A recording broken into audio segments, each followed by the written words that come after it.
He wrote the melodies that made the whole world dance.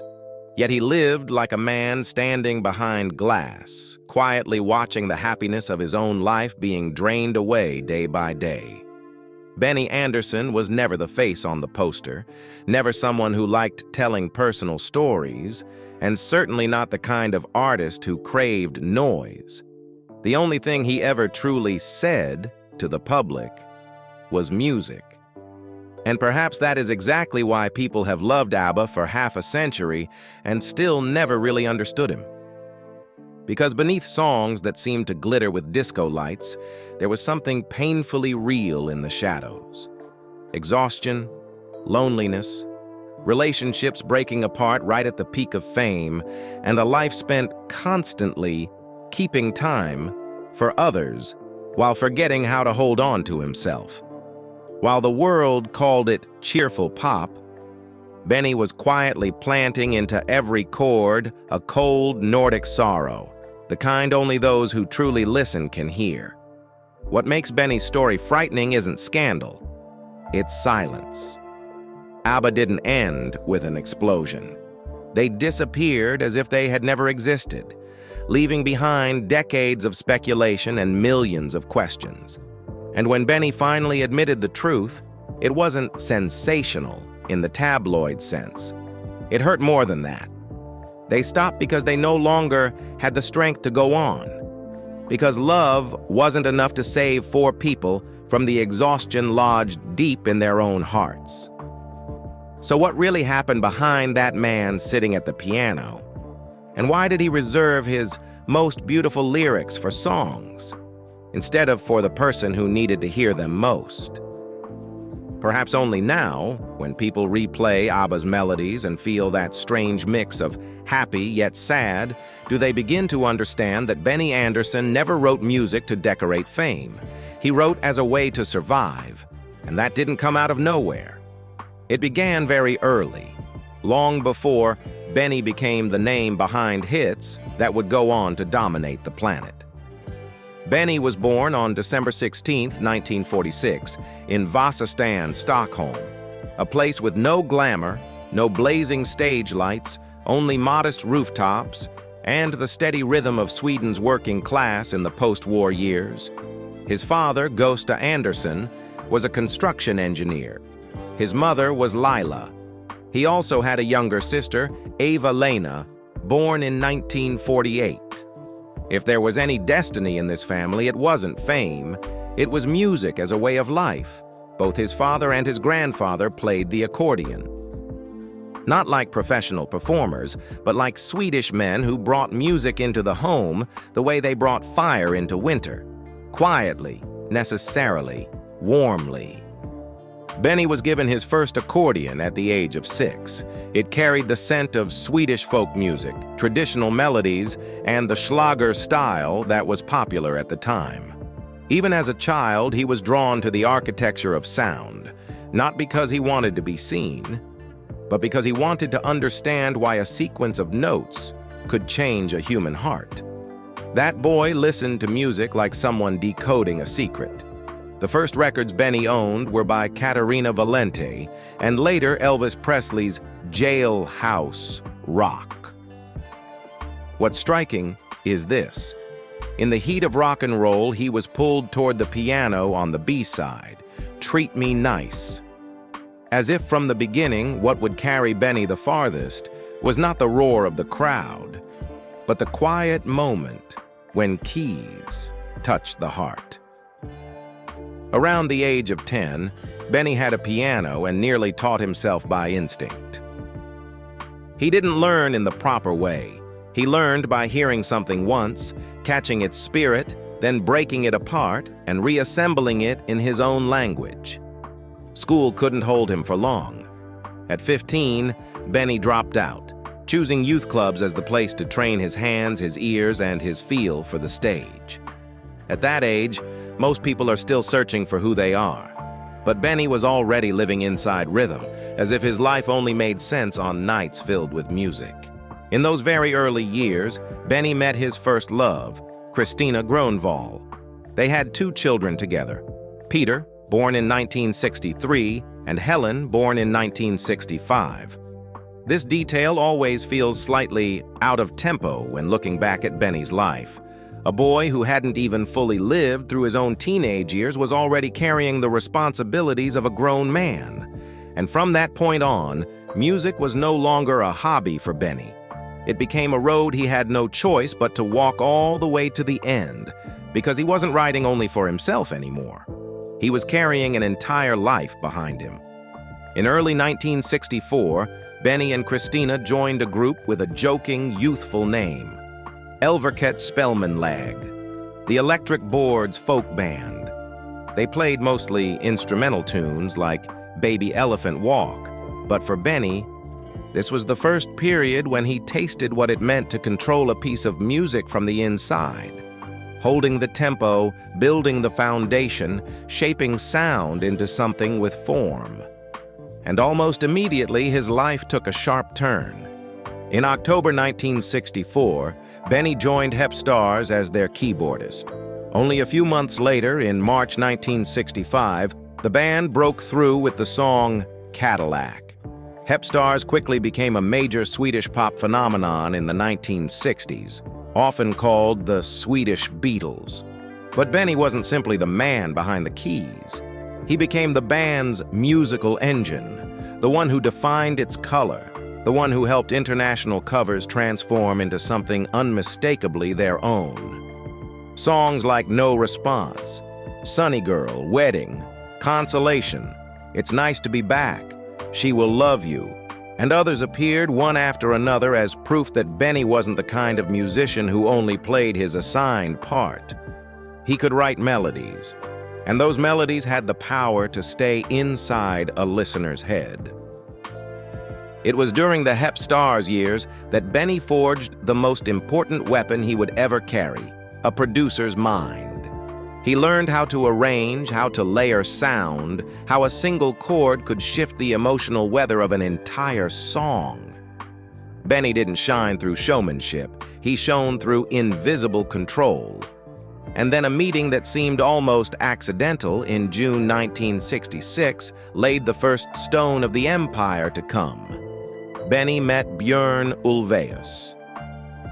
From that moment on, his path began to open on an entirely different scale, not merely as the career of one man, but as the foundation for something that would change global pop music forever. From that meeting, Benny and Björn quickly became two halves that completed each other. Benny lived inside chord progressions and arrangements, building emotional space layer by layer. Sometimes all it took was a slight twist of one note for the melody to shift from radiant to uneasy, like a vague chill creeping up the back of your neck. Björn, meanwhile, framed ideas through lyrics and storytelling, never writing to simply describe, but to pull the listener through inner dialogues, through kinds of pain that didn't even need a name. The more they wrote together, the bigger their ambition became. They no longer wanted to circle inside Sweden's small musical pond, and Benny also began to shed the label of Hepstars teen idol, moving into a more dangerous role, designing entire sound worlds, places where the audience didn't just listen, but could actually live. In 1969, the first true turning point arrived in a quiet way, sharp as a blade. Melodifestivalen, the national selection tied to Eurovision. Hage Clown went far and finished in second place, but its aftershock mattered more than the ranking. From that moment, Benny was no longer seen as a temporary teen phenomenon. He was seen as a composer with real authority, someone who could construct, not just perform. And in that same year, Benny's life began to bend into its most complicated territory, music tangled with love, brilliant and merciless at the same time.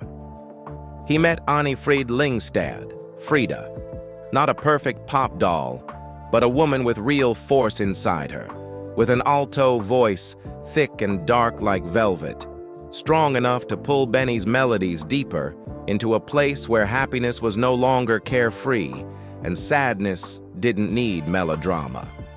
their feelings didn't crash in like a storm. It was more like two artists recognizing they were on the same frequency, and then being drawn into each other by a silence they couldn't resist. Around the same time, Björn met Agneta Fältskog, an ascending solo artist with a soprano voice so bright it felt almost pure, yet capable of placing pain in exactly the right spot, enough to make people choke. So from meetings that seemed unconnected, two couples slowly took shape into an oddly interdependent creative structure. Everyone relied on everyone else. For Benny, it was both a miracle and a burden, because once love entered the same room as work, everything began to smell like a cage. One wrong phrase could become an argument, one tired vocal take could turn into resentment, and long studio nights could shrink love in silence. And that is exactly why, when the cage began to close around their hearts, they had only one way left to breathe: make the music bigger, go farther, and win harder. The emotions they couldn't speak at home would be poured into the studio. The quiet gaps in love would be replaced by denser harmonies. And from here, Benny stepped into the most explosive era of his life. An era where he no longer simply wrote songs, but began building an entire kingdom of sound called ABBA. The moment all four truly locked into each other didn't start with contracts or marketing plans. It began with something deeply human. In April 1970, during a trip to Cyprus, they sang casually on a beach in front of United Nations soldiers stationed there. No stage, no lights, no pressure to be good, just four people standing close together. And when the two female voices rose, Benny heard what he had always been searching for: a harmony both clear and deep, powerful enough to carry their music beyond Sweden's borders. That feeling was like discovering an underground spring. Dig in the right place, and it would burst into a river. But Benny wasn't the kind of man who trusted inspiration and let it drift away. He turned it into a plan. By November 1st, 1970, they debuted a stage act under the name Fest Folk, Fest Focus. Awkward as the name was, the spirit was already clear. They were no longer artists helping each other, but a unit searching for a real identity as a group. And then the early hit Hedge Gamla Man, Hello Old Man arrived like an opening gunshot. It climbed the charts strongly and stayed there for a long time. More importantly, it proved something cold and undeniable. When the four of them stood inside one song, they created an effect none of them had alone. In 1971, 1972, Benny and Björn moved like men racing against time. Singles came out more regularly, and Agnetha and Frida's roles in the vocals were pushed further forward, not as support, but increasingly as the soul of the sound. Benny understood this with total clarity. ABBA's future could never rely on the glow of two men writing music. It had to depend on what would make audiences addicted. The sensation of two female voices wrapping around each other like light and shadow. One bright and crystal clear, one thick, dark, and warm. Put them together and you get a kind of magic, elegant and hypnotic. By 1972, the most important stepping stone clicked into place. People Need Love was released with all four names credited. The song felt like an experiment sent out to the world. What if we are no longer separate pieces, but a true group? It wasn't the explosion yet, but it was proof of direction, enough to convince them they had a road out of the domestic market. That same year, fate handed them a strange gift, an unexpected hit in Japan, She's My Kind of Girl. That success wasn't just commercial. It gave Benny a dangerous new sensation. Their music could travel incredibly far without anyone granting permission. If Japan could open its doors, then Europe could, and the world could too. In 1973, they entered Melodifestivalen with Ring Ring. And this was where Benny began revealing his instinct as an emotional engineer. The production carried a wall of sound effect, thick, bright, layered, pop, but also grand, foreshadowing the ABBA signature that would soon erupt. Most importantly, the lyrics were written in English, a strategic move so ruthless it was almost brutal. Benny was no longer writing to satisfy Sweden. He was writing to attack the market. Even without winning outright, Ring Ring still created a clear sensation. This was not a group built for one festival season. They were preparing to become an export phenomenon. And then 1974 arrived like destiny yanking a string, fast, clean, leaving no one time to breathe. On February 9th, 1974, they won Sweden's selection. Benny understood this wasn't just victory. It was the only ticket out of the small pond he had always despised. On April 6, 1974, Waterloo stepped onto the Eurovision stage and won, a blast that shook the map of European pop. The song hit #1 in many countries, and more importantly, it reached the US top 10, an almost unimaginable signal for a group born in Stockholm. From that moment, ABBA was no longer four people testing their luck. They became a global brand forming in real time before the public's eyes. For Benny, that moment felt like triumph, and like a sweet sentence at the same time. Because once you win like that, you're no longer allowed to be free. You have to keep winning. And from 1974 onward, ABBA began operating like a pop machine. A brutal schedule, a studio that never slept, harmonies growing more complex, songs that were irresistible on the surface, yet carried emotional scratches underneath. Benny built the kingdom's foundation with what he mastered best, sound, and their hearts began paying the price in a way that was slow, hidden, but inevitable. The Eurovision victory didn't just open a door, it kicked the door off its hinges. But behind those blazing lights, Benny understood one thing with absolute clarity. Winning once is only a moment. Keeping the crown is the real torture. From 1975 onward, ABBA entered a phase where every new release landed like a finishing blow, never letting audiences forget, never letting the market breathe, and never giving themselves a chance to slow down and live. In 1975, the sold-out Scandinavia tour became an official declaration. ABBA was no longer a temporary Eurovision phenomenon.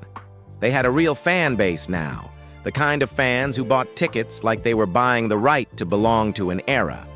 And once the foundation was solid, the hit machine began running with ruthless precision.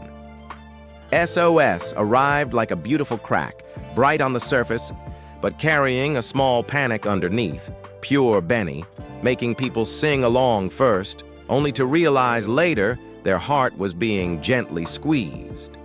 Then, Mamma Mia exploded like fireworks, especially in Australia, where the Countdown TV show turned ABBA into a full-blown cultural fever. The song stayed at #1 for 10 weeks, pulling them from international band to family for an entire continent. In March 1976, Greatest Hits shot straight to #1 in the UK, numbers handing ABBA a crown. And inside that success, Fernando landed like a soft strike that somehow cut deepest. No disco glitter this time, but a romantic melancholy that made listeners feel wrapped in memory. It became a massive hit, #1 in countless countries, selling in the tens of millions as the industry repeated the number like a cold legend. ABBA suddenly looked like an endless gold mine, where every melody Benny wrote could be converted into power. That same year, Arrival was released, an album that felt like the complete fortress wall of the ABBA kingdom. Money, Money, Money was sharp, ambitious, theatrical, like a miniature musical in one song. Knowing Me, Knowing You, pressed directly into heartbreak with calm cruelty. And above everything, Dancing Queen arrived like the disco era's hymn, a global #1, including the United States, a symbolic victory. But for Benny, it was also a dangerous moment. When you create a song so perfect the entire world memorizes it, you become trapped inside your own standard. From then on, ABBA was no longer allowed to be average. Every new release became a walk onto the execution ground of expectation. In January 1977, they launched a major tour, starting in Norway, cutting across Europe, then flooding into Australia. The schedule was so heavy it forced both body and emotion to run at the same unnatural speed. They performed through heavy rain. There was even a bomb scare in Perth. A terrifying reminder that fame can be like a bright lamp for insects. The stronger the light, the more instability it attracts. That tour was captured in ABBA, the movie, turning their exhaustion into yet another product for the world to consume. By the end of 1977, ABBA, the album arrived like another step upward, more ambitious, sharper, proof that Benny was beginning to think of ABBA not simply as pop, but as music with structure and depth powerful enough to outlive the lifespan of a trend. By 1979-1980, ABBA reached the extreme edge of globalization, where everything was glorious and frightening because it had grown too large. In April 1979, Voulez-Vous was partly recorded at Criteria Studios in Miami, a clear signal. They were no longer playing on a European map. They were stepping into the center of the international market. Chiquitita was soft and comforting. I Have a Dream felt like a fairy tale prayer. Does Your Mother Know was cheeky, sly. ABBA could now change color like a luxury brand, creating any mood they wanted on demand. In late 1979, Greatest Hits Volume 2 was released, along with Gimme, Gimme, Gimme, a disco track that was both hot and lonely, sounding more like a cry in the night than flirtation. In September 1979, they toured North America and played 6 nights at Wembley. Numbers that weren't just scheduling, but proof ABBA had become performance power. In 1980, they went to Japan and performed 11 sold-out concerts, also their final major tour, as if they had pushed the world to the last edge of the map. At the same time, Super Trooper arrived and shattered records with over 1 million pre-orders, showing ABBA was no longer releasing music, but releasing events. The title track became their final UK #1, an apex both bright and icy, because the higher you stand, the more you feel the wind. And when they released Gracias por la Música, their Spanish-language album, it wasn't merely a language experiment, it was an ambition to open an entire new door. Latin America, a market where ABBA would not only be listened to, but worshipped as collective memory. But the price of being everywhere was simple. No one was allowed to disappear anymore. And Benny, the man who wrote music as a form of self-rescue, began to feel it more clearly than ever. When a kingdom grows too vast, the king sometimes stops belonging to himself. And at that very peak, people finally began to see an uncomfortable truth. ABBA didn't win only because the melodies were catchy. ABBA won because there was a man in the shadows building an entire castle out of sound. Benny wasn't the kind of musician who stepped on stage to harvest screams. He was the kind of man behind studio glass, hunched over the mixing desk, deciding exactly where the emotions of millions would land. Benny was an architect in the purest sense. He built ABBA through layering, stacking instruments, stacking vocals, stacking atmosphere. Multi-track wasn't a technical tool for Benny. It was how he created an illusion, making a song feel like it expanded into a space with ceilings, walls, and shadows. He used synth early, like a new kind of paint, not to show off modernity, but to give the melody a cold depth. There were days he could sit and adjust a harmony until he was exhausted, simply because one wrong note made the emotion feel off. And Benny's right wasn't about theory, it was about mood. What he created for ABBA wasn't just hits, it was duality. Joy on the surface, sadness underneath, a sadness that didn't cry, only burned quietly like Nordic wind slipping through a collar. People danced to ABBA, but when the music stopped, what remained was often a strange emptiness. Fernando wasn't just nostalgia, it was memory with teeth. Knowing me, knowing you, sounded like polite pop, but inside it was separation already signed in advance. Benny created sadness through things that seemed invisible, a silence placed precisely, an echo stretched a half-beat longer, a string layer thin as fog, a melody that never fully resolves, leaving listeners suspended.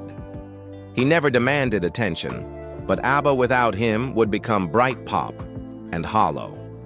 The trouble was, when a band is built from technique and compressed emotion, it can also die from those very elements. 1981 arrived like an endless winter, quiet but freezing to the bone. In January 1981, they recorded Hovas Vittne as a birthday gift for Stig Andersson.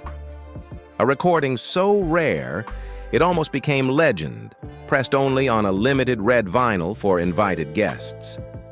It sounded like a beautiful gesture, but in truth, it revealed something else. ABBA was shrinking inward. They no longer wanted to bombard the market with fireworks. They were beginning to record as if writing letters to friends. Fewer recipients, but each one understanding it as a quiet goodbye. Then the Visitors arrived in 1981, a sharp turn that unsettled many fans because ABBA no longer sparkled. This album carried the exact color of their inner world: fracture, aging, lost innocence, even political oppression, a world where fear was no longer only about love, but about human beings being watched, controlled, suffocated. ABBA had matured in the one way no one truly wanted: more beautiful, but more painful. One of Us became one of their last major hits across Europe, but its brilliance lay in how it sounded like a confession forced into song. When All Is Said and Done reached the US Top 40, the final touch of ABBA against the American market, not as conquerors, but as people beginning to step away from the game. By 1982, they tried to convince themselves, just one more album. But the studio was no longer a place where love and ambition burned. It felt like an office, everyone arriving on time and leaving on time, only now the eyes had lost their light. They completed only 3 tracks. You Owe Me One, I Am the City, Just Like That. And then everything was shelved like an unfinished story they no longer had the strength to finish. I Am the City wasn't released until 1993. Just Like That never received a full official release, even though fans hunted it for years, like a missing piece of ABBA's body. The final singles felt like light bulbs dimming before the last blackout. The Day Before You Came and Under Attack no longer sparked storms, not because they were bad, but because ABBA no longer breathed in pop rhythm. The songs were still crafted, still precise, still layered by Benny, but the sensation of ignition was gone, as if even they no longer believed in their own lights. And then, on December 11th, 1982, the final performance took place. Not a grand funeral, not a world-shaking announcement, just a door closing quietly. ABBA didn't explode. ABBA cooled down, like a room after a party. The lights still on, but everyone gone, leaving only Benny, in imagination, still hearing the old harmonies echo, and realizing some kingdoms don't fall because they are defeated, but because the man who built them runs out. When ABBA's lights began to fade in 1982, people usually saw only the end of a legend. But for Benny, it was also the return of something far more familiar. The feeling of having lost something important very early on, before there was Frida, before there was Björn, before there was the name ABBA to hide behind. Because in Benny's life, his first love wasn't a side chapter. It was the foundational cut, quiet, deep, and long-lasting. Christina Grönvall entered Benny's life when he was still very young, a young man with both talent and a private, unspoken unease.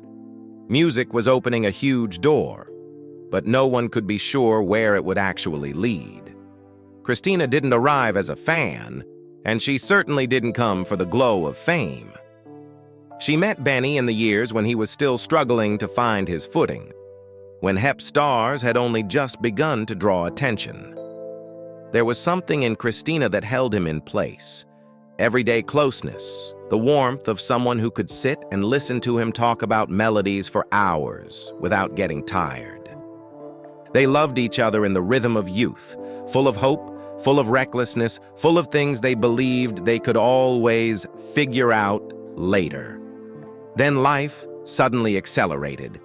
In 1963, Christina gave birth to their first child, Peter, a baby arriving right in the middle of Benny chasing gig schedules, chasing cheers, chasing the feeling that the world had chosen him.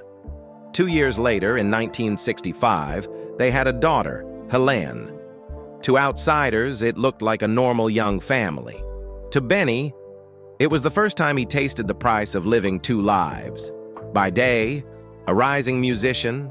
By night, a man forced to learn how to be a husband and a father, while his mind kept ringing with chords and recording plans. On the outside, Benny could still be present.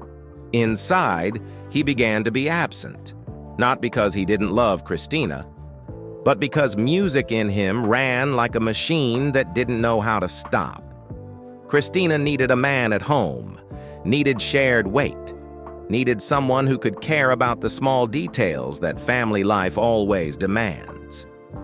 Benny lived in a different world, a world of rhythm, of stages, of the sense that he had to keep moving forward or be left behind. The distance between them wasn't built by huge, dramatic fights. It was built by something more frightening. Long stretches of silence.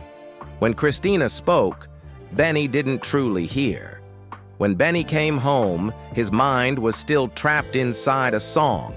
Christina watched Benny belong more and more to work than to family. Benny watched Christina grow more and more tired, but he was powerless against his own habit.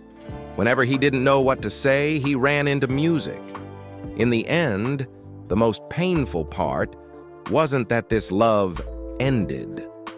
The most painful part was that it ended while both of them still felt they had once been real, only they no longer knew how to live together.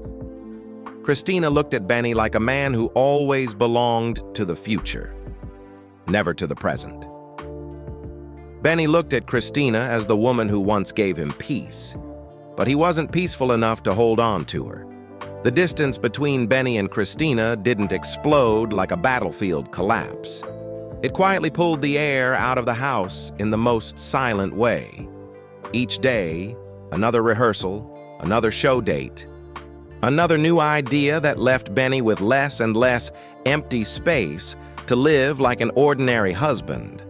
In that state, Benny began moving into a different orbit, an orbit where music was no longer just a job, but the place he felt understood, the place he could breathe, the place he could exist as his true self. And on that orbit, Frida appeared like a touch he couldn't avoid. In 1969, Benny met Annie Frid Lyngstad, Frida, inside the atmosphere of Swedish music and stage lights. Frida wasn't the kind of woman who overwhelmed people with looks. She had a certain depth that made you lower your voice without realizing it. A thick, dark alto with power, yet velvet soft on the low notes. The eyes of someone who had lived through more than her years suggested. Benny was always a man seduced by the color of sound, so Frida, to him, wasn't simply a beautiful voice. She was an emotional space. When Frida sang, Benny's chords seemed to have somewhere to fall, Melodies that were once bright suddenly had shadow. Choruses that sounded happy suddenly carried a lingering ache behind the neck. Their gravity toward each other didn't begin with flirtation. It began with both of them recognizing the other person was the missing piece that could make their music feel more complete. The feelings grew in studio days, and one collaboration after another. Benny was increasingly drawn to the way Frida read a song. She didn't sing to perform. She sang as if she were telling a secret that only music was safe enough to say out loud. Frida, in turn, saw something rare in Benny, a man who didn't need to show off, yet could control an entire room with just a few chords. That closeness made Benny's emotional life tangled in a way that was hard to name. On one side, family, responsibility, 2 children, and the image of a responsible father Benny still maintained. On the other, Frida, the woman who made music feel like it meant more, who made him feel he didn't have to explain himself in words. The relationship was therefore both radiant and scented with guilt. No one had to say it to understand. What was happening was no longer just fondness. By around 1971, Benny and Frida were living together. The irony was that they weren't moving into a quiet home like an ordinary couple. They were moving into a room that was always full of sound. Piano, arrangements, arguments about how to sing, where to stress a phrase, whether to hold a note half a second longer so the emotion would break at exactly the right moment. Frida brought her own past. She had been married before and had 2 children from that marriage. Benny brought his, Peter and Helene, children, obligations, society's gaze. Everything meant their love wasn't just love. It was endurance. If Christina had suffered because Benny was absent, Frida suffered in a different way. Benny was right here, but the deepest part of him lived inside music. He could stay up all night to adjust a harmony, yet become awkward when he had to explain his feelings. Frida lived through direct emotion. Benny hid emotion inside the structure of a song. They loved each other, but their languages of love were so different that sometimes it felt like living beside a man you couldn't truly touch. The higher ABBA rose, the more private life was compressed like a spring under pressure. Frida stood at the center of the storm, carrying the stage's demands, while also carrying the strain of a love tied to the same work. In that period, Benny became obsessed with one thing. Everything had to be right. Right harmonies, right takes, right phrasing, the right thickness of backing vocals. On stage, Frida was half of the sparkling beauty. In the studio, she often became the one who paid the price for Benny's perfectionism. Some sessions stretched to exhaustion not because she couldn't do it, but because Benny always heard a better version in his head. Their love was worn thinner by small things. A line said without patience, a cold look when Frida was tired, a long silence after the studio lights went off. They married in October 1978, exactly when ABBA was at its peak, a marriage that, from the outside, looked like a diamond set into a crown. Inside, it felt like 2 people trying to shut a door while the storm kept forcing its way in. Frida loved Benny with her whole heart and needed warmth outside of music. Benny loved Frida through creative bonding, by lifting her voice to its full stature, by making her indispensable to the sound world he was building. Neither love was wrong, only misaligned. The more emotional Frida was, the more Benny retreated into silence. The more silent Benny became, the more Frida felt she was loving a man who only truly lived when there was music. By 1980, the marriage began to crack in visible ways. ABBA was still a machine in motion, but at home, Frida could no longer stand the feeling of competing with the piano, with the studio, with Benny's obsession with perfection. Benny no longer had the energy to both make music and be a husband in the way Frida needed. Worse, Benny entered a new emotional territory. He met Mona Nurklet, a television producer, and feelings grew like an escape from suffocation. It didn't necessarily begin as a desire to destroy. It began as Benny finding a space that didn't demand he explain his heart in the way Frida required. For Frida, that was the deepest cut. She wasn't just losing a man, she was losing him in the very period when she had sacrificed her youth, her fame, her entire rhythm of life to climb the peak with him. In 1981, Benny and Frida officially divorced. The pain of this story isn't in the paperwork, but in how it happened. No scandals, no public spectacle to play the star drama roles. A separation so polite it became cruel, like they kept stage discipline even while their hearts were splitting. Benny then married Mona within that same year, a detail sharp enough to make Frida feel she had been left behind in her own life. On the surface, they still had to stand beside each other for the music, for ABBA, for songs that weren't finished yet. Inside, every time Frida sang a breakup track, it was no longer acting.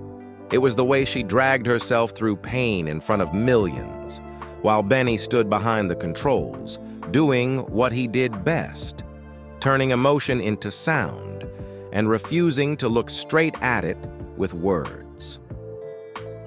The divorce from Frida didn't just split a marriage in two, it also left Benny with a strange emptiness, a kind of silence so heavy that even music could never fully cover it. ABBA was still a dazzling name in the public memory, but for Benny, the most frightening thing wasn't the lights going out. It was the feeling that he had lived inside a machine for too long, to the point he no longer knew how to return to being an ordinary human being. And when people don't know how to speak about pain, they look for another way to breathe. For Benny, the only way was to keep writing. After 1982, he didn't disappear. He simply withdrew deeper into the only place where he could control everything: the workspace, the score, the harmonic structure, the silence between two notes. If ABBA was the stage of glory and contradictions hidden behind smiles, then the post-ABBA era felt like a private cleansing, a kind of spiritual detox. Benny chose to step away from the industrial pop that had worn down his emotional life and move toward music that demanded more depth, more patience, and most importantly, didn't require him to perform happiness. In 1984, Benny and Björn entered the world of musical theater with Chess, collaborating with Tim Rice. This wasn't merely a professional project. It felt like a declaration. Benny wanted to be recognized as a true composer, not just the man behind ABBA. Chess carried something dramatic, dark, complex. The very emotional climate Benny had been writing in cold silence during ABBA's later years, but had never fully been allowed to name out loud. And then, one night in Bangkok erupted like a strange explosion. It didn't wear ABBA's glittering disco costume, but came sharp, tense, adult, with the pulse of a harsher world. It became an international hit, proving Benny could still make mainstream audiences lean in, even without ABBA's frame around him. Then in 1995, Benny stepped even further. Christina from Duvemola. If Chess was Benny stripping off his pop image to touch the stage, then Christina was Benny returning to his roots: Sweden, folk tradition, Nordic atmosphere, and a sorrow that needed no makeup.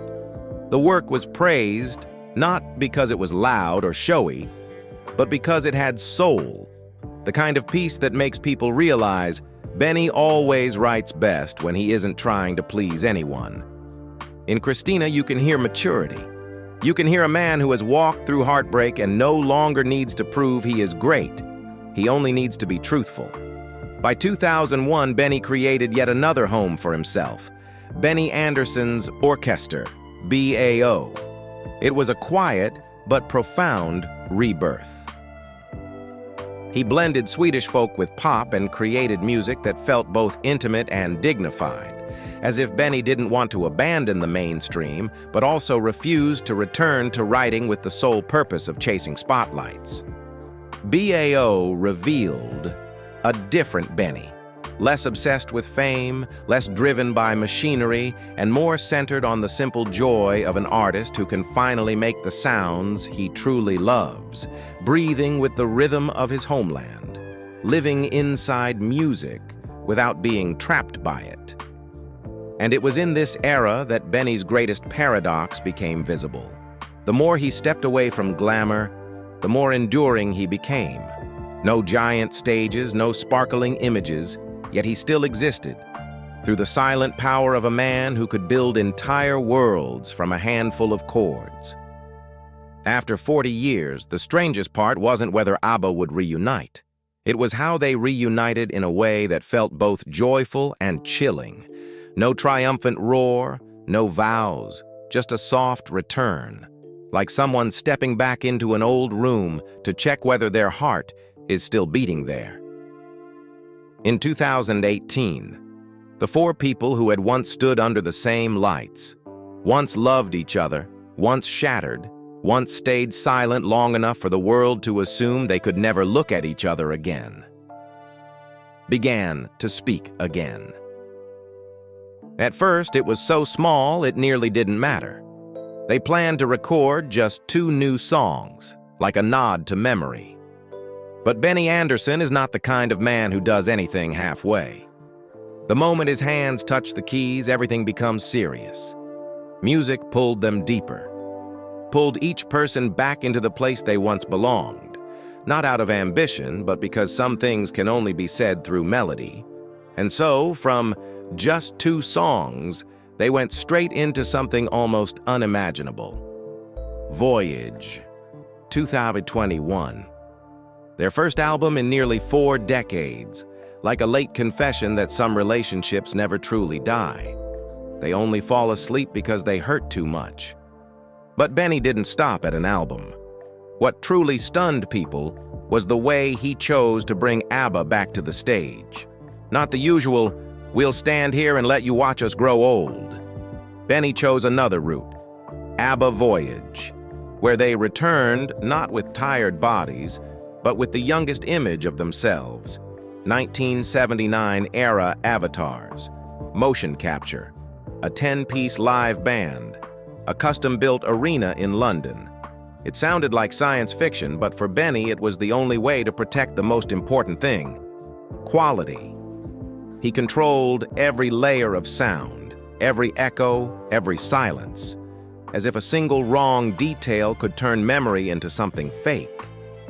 By 2025, as the show reached major milestones, the set list was updated like a reminder. This legacy was never frozen. But the moment that truly made audiences choke back emotion wasn't the technology. It was May 27th, 2025. Benny was 78, Frida was 79, and they appeared unexpectedly at the anniversary performance, standing beside each other like 2 people who had lived through an entire lifetime that was both dazzling and cruel. Frida told the audience she loved them, then laughed and said she was almost 80. Benny took the mic, not to deliver a speech, not to perform depth. He simply joked, "2 men walk into a bar." And Frida immediately burst into laughter. Not a reunion of romance, not a return to the past, but something far rarer, forgiveness that had become instinct. Respect that survived a broken marriage, survived years of silence, survived the cost of fame. And in those brief seconds, people understood. ABBA didn't come back to prove they were still legendary. They came back to prove something else, that some bonds get tightened by time until they hurt, but they still don't break. Benny Andersson's greatest legacy isn't measured in hit counts, nor in the numbers people like to use to calculate a legend. It lives in something far less visible. He taught the world that pop can have a soul. ABBA's songs may sound like nothing more than disco, lights, and catchy melodies. But the longer you listen, the more you realize there is always a quiet bitterness beneath the sugar. Joy is only the makeup, sadness is the real skin. And the one responsible for that feeling of laughing, yet suddenly feeling cold down your spine, is Benny, the man who wrote light by hiding darkness deep inside the chords. Benny also left behind a rare standard. Music should be built like architecture, not like fireworks. He worshipped detail to the point of obsession, but not to show off technique. It was to keep an invisible promise to the audience. Every melody must feel right. Every silence must mean something. Every echo must make the listener feel like they are standing inside a real emotional room. That's why ABBA doesn't age with time. ABBA survives like a time capsule. Open it any time, and you can still hear your own heartbeat inside it. And then one day, Benny grew older, his hair turned silver, he stepped out of the control room, and left behind a truth that unsettles people. He didn't use music to become famous. He used music to survive. In the peak years, when ABBA was worshipped like a fairy tale, Benny was the one who understood the price of fairy tales best. Love turning into labor, emotions being locked into schedules, human beings slowly becoming parts of a machine. That's why ABBA didn't explode and die. ABBA faded, quietly, coldly, exhausted. And that truth makes Benny's legacy even more painfully real. The sweetest songs were written by a man who rarely spoke aloud about what hurt him. And today, as ABBA returns through youthful avatars, as Benny still controls every detail as if defending the final dignity of sound, we finally understand. This isn't just a show. It's Benny protecting memory, refusing to let it become outdated, refusing to let it be cheaply commercialized, refusing to let it turn into an embarrassing reunion. He isn't chasing youth. He is preserving their youth exactly as it once was, exactly as it was beautiful, and exactly as it was painful. And perhaps that is why Benny Andersson becomes one of the rarest paradoxes in pop history. The man who wrote the melodies that made the whole world dance was also the loneliest person inside the kingdom he built. He was never the poster boy. He was never the name screamed the loudest. But if you remove Benny from ABBA, what remains would only be the lights, without the heartbeat. What do you think makes ABBA immortal? Songs that are simply too good, or the fact that behind every song there's always a very human crack? Leave a comment and share your thoughts. And don't forget to hit like and subscribe so we can keep uncovering the legacies that are both radiant and heartbreaking, hidden inside the world's greatest music legends.